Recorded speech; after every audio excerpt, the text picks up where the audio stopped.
Olá, seja muito bem-vindo a esse canal. Pessoal, vídeo aqui porque eu separei para você. Fizemos um resumão da semana do que aconteceu na Câmara dos Deputados. Acompanhe aí comigo agora. Vou fazer um pedido para você também, meu amigo. Você é aposentado, pensionista, servidor público. Não é inscrito nesse canal? Se inscreve aqui, dá o like e eu desejo para vocês um ótimo final de semana. E aí, qual é o seu nome? Como é que está sendo o seu dia hoje? Tá tudo bem aí? Como é que tá? Eu vou soltar esse vídeo aí. Queria que você respondesse aqui embaixo como é que tá sendo o seu dia hoje. Tá tudo bem com você? Eu acho que sim. Bom descanso para todos vocês. Esse final de semana seja o melhor final de semana de nossas vidas. Segue aí o resumão da semana na Câmara dos Deputados Federais. Bora lá? Resumo da semana. Bom, o que acontece na Câmara dos Deputados a gente traz aqui toda semana com a jornalista Ana Raquel Macedo, editora-chefe da Rádio Câmara. Olá, Ana, tudo bem? Tudo bom, Márcia Aquiles Sardi? Tudo certinho. Bom, a grande discussão da semana na Câmara dos Deputados é a reforma administrativa. Você tem a dizer para a gente sobre isso, Ana? Verdade, Márcio. As discussões da Câmara nesta semana, inclusive no plenário, elas foram ditadas muito pelo ritmo dos trabalhos da comissão especial que analisava a proposta de emenda à Constituição da reforma administrativa, a chamada PEC 32. E ontem, para quem está acompanhando a gente aqui ao vivo, mas para quem acompanha a gente depois nesse resumo da semana, na quinta-feira, a comissão especial ficou mais de 13 horas em reunião, Márcio, para poder votar o texto do relator, o deputado Arthur Oliveira Maia, do Democratas da Bahia. Ele chegou a fazer 7 versões do texto dele nesse processo de negociação em relação à reforma. A gente sabe que é um tema polêmico, que muda a forma ali de como o Estado gere os seus servidores públicos e, portanto, depois de mais de 13 horas ali de reunião, foi aprovada essa proposta, que ainda depende de 2 turnos de votação no plenário da Câmara. Mas quais são os principais pontos desse texto, então, aprovado na comissão especial, esse texto do deputado Arthur Oliveira Maia?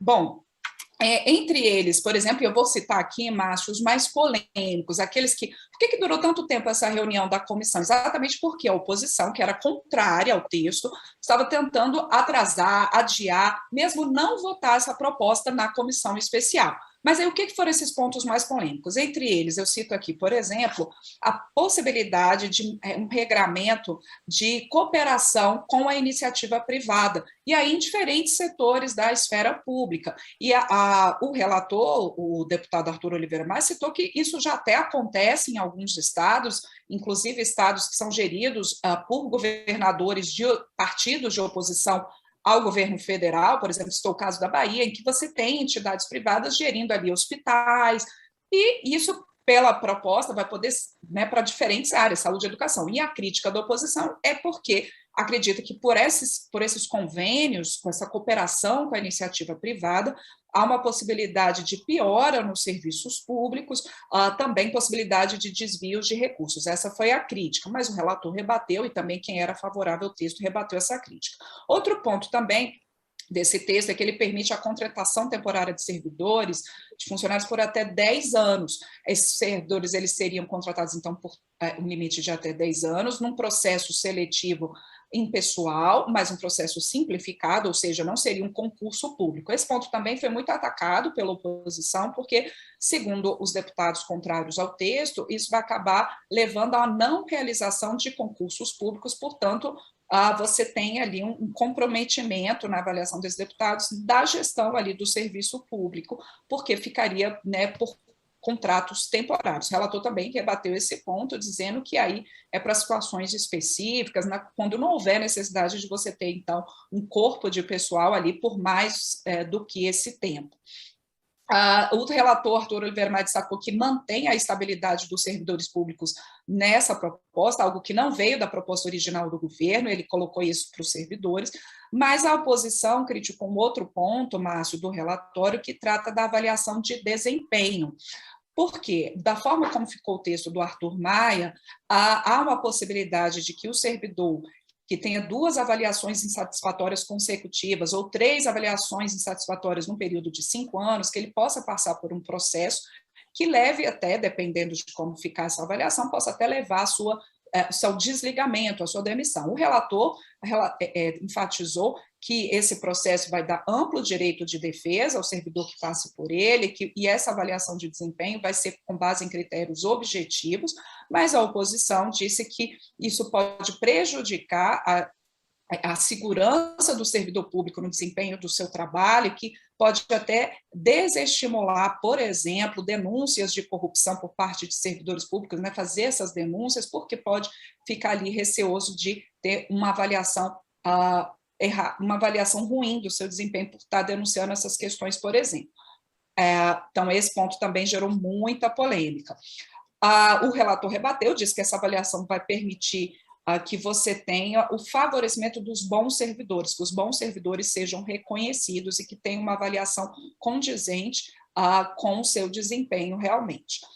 Além disso, o relatório prevê a possibilidade de redução de jornada com redução de salário de até 25% em momentos de crise fiscal, mas essa questão não vai ser possível, Márcio, nos cargos exclusivos de Estado. Esses cargos, inclusive, que são listados na proposta de emenda à Constituição, da reforma administrativa, eles também não podem ser objetos dessa cooperação com a iniciativa privada que eu citei aqui antes. E aí, há diferentes cargos, por exemplo, os cargos com atividades finalísticas de segurança pública, manutenção da ordem tributária e financeira, regulação, fiscalização, gestão governamental, elaboração orçamentária, controle, inteligência de Estado, serviço exterior brasileiro, advocacia pública, defensoria pública e atuação institucional do Poder Legislativo e do Poder Judiciário, incluídos aí também as funções exercidas por oficiais de justiça, também do Ministério Público.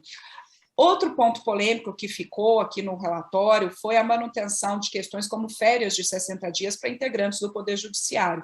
O relator disse que não podia mexer nesse ponto porque haveria uma avaliação de que essa mudança só poderia acontecer se tivesse sido encaminhada pelo próprio Poder Judiciário. De toda forma, ele não indicou ali que isso seria algo inconstitucional, portanto, esse texto vai ao plenário e pode ser modificado no plenário, alterando, então, essa questão das férias de 60 dias por meio, aqui do jargão legislativo, como a gente fala, dos destaques, que são votações em separado de pontos do texto para que eles possam ser modificados. Esses são os principais pontos da reforma, Márcio, e aí, como eu disse, ainda tem que ser aprovada em 2 turnos pelo plenário da Câmara e depois pelo Senado. Bom, e além da reforma administrativa, outro ponto que passou ao largo do plenário por enquanto, mas que também está promovendo bastante discussão, é outra proposta de emenda à Constituição, dessa vez sobre a regulamentação do pagamento de precatórios. Em que peta essa discussão, Ana?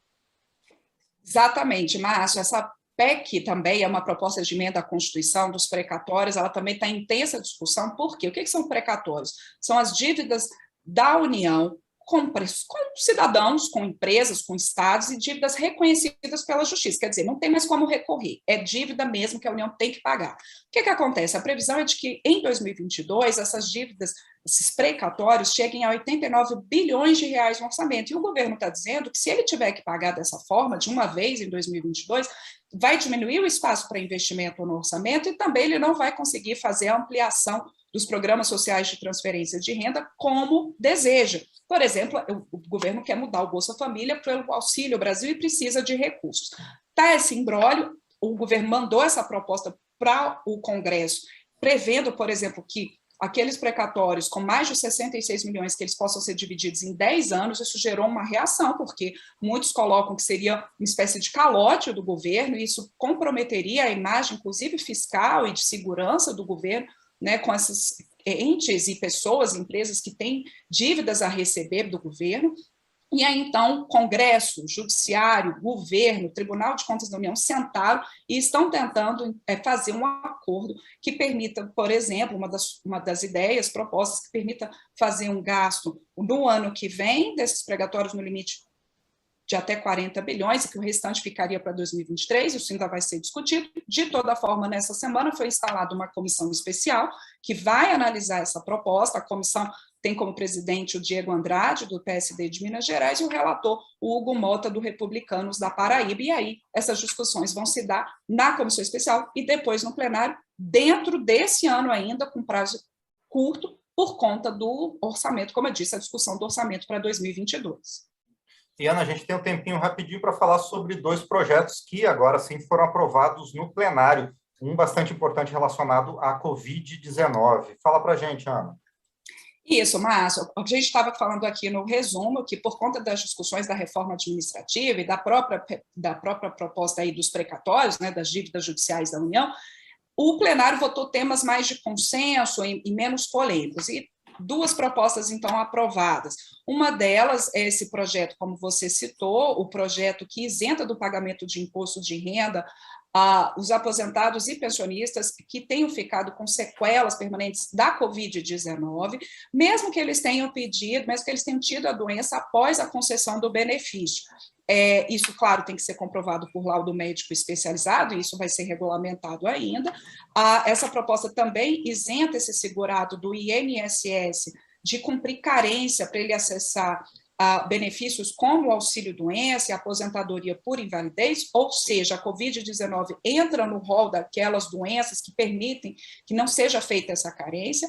O relator, o deputado André de Paula, do PSD de Pernambuco, incluiu também que essa mesma isenção do imposto de renda para quem tenha ficado com sequelas da Covid-19, ela também atenda os militares da reserva. Essa proposta ainda precisa ser analisada pelo Senado, Márcio. E outro projeto aprovado nessa semana pelos deputados é o projeto que transforma 141 cargos do Ministério Público da União em 8 cargos de procuradores de justiça e 164 cargos em comissão, isso tudo aqui atendendo ao Ministério Público do Distrito Federal, que faz parte aí do MPU.